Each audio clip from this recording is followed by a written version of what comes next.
Сәлем егеттер, зор рахмат Нұрғали Мерғалиұлына эстафетаны тапшырғаны үшін.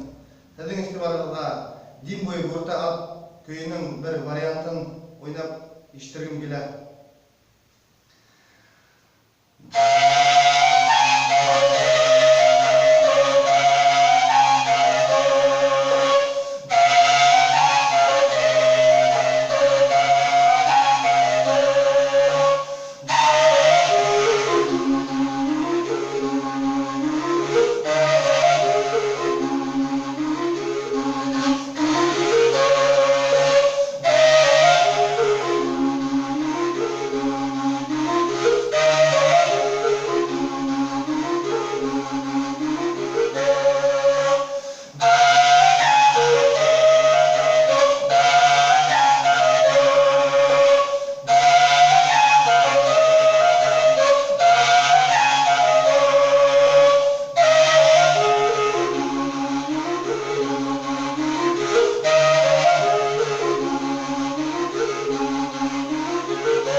Эстафетаны Башқұртстанның атқарған артисі, танымлы қорайшыларымыздың бірі Сағидулла Баянға тапшырғым келеді.